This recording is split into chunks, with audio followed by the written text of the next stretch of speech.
دیکھیں، ہم کسی کی بھی موت نہیں چاہتے. ہم سمجھتے ہیں سیاست مکالمے کا نام ہے.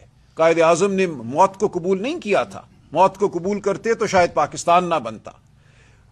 سیاست کامیاب تب ہوتی ہے جب آپ اپنے ہدف تک پہنچتے ہیں مکالمے کی بنیاد پر، اصول کی بنیاد پر. ہمارے ملک میں سیاست کو جرم بنا دیا گیا ہے.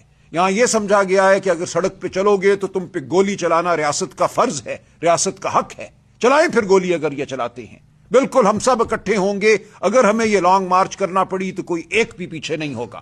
لیکن ہم نہیں سمجھتے کہ گولی تک بات آنی چاہیے. ہم سمجھتے ہیں گفتگو سے، مکالمے سے، سیاست کے جو مروجہ اصول ہیں ان کے نتیجے میں ہمیں وہ سب کچھ ملنا چاہیے جو آئین پاکستان ہمیں دیتا ہے، جو ہمارا دین ہمیں دیتا ہے، احترام آدمیت ہمیں دیتا ہے ہمارا دین. تو کیا وجہ ہے کہ آج آپ نے ہم سے انسانیت کا احترام چھین لیا ہے، چادر اور چار دیواری کا تقدس چھین لیا ہے؟ کیسے یہ ریاست چل سکتی ہے اس بنیاد پر؟ تو ہم بالکل پرعزم ہیں.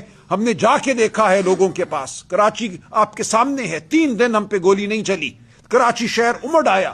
میں خود وہاں موجود تھا. لاکھوں لوگ سڑکوں پہ تھے، بغیر کسی ٹرانسپورٹ کے، بغیر کسی کے ان کو ویگن بھیجے، بس بھیجے. لوگ اپنے گھروں سے اپنے قدموں پہ خود چل کے آئے.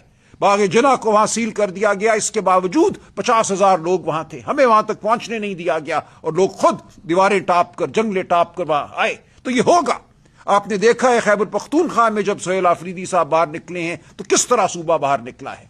پنجاب کی بھی یہی صورتحال ہے. پنجاب ہرگز باقی پاکستان سے مختلف نہیں ہے. سب سے بڑی فتوحات پی ٹی آئی کی 8 فروری 2024 کو پنجاب میں تھی. لاکھ کی لیڈ سے ہم ہر جگہ جیتے. 100 سیٹیں ہم جیتے. ہم سے وہ نتیجے چھین لیے گئے. تو پنجاب وہیں کھڑا ہے جہاں 8 فروری 2024 کو کھڑا تھا. اس لیے ہم پرعزم ہیں.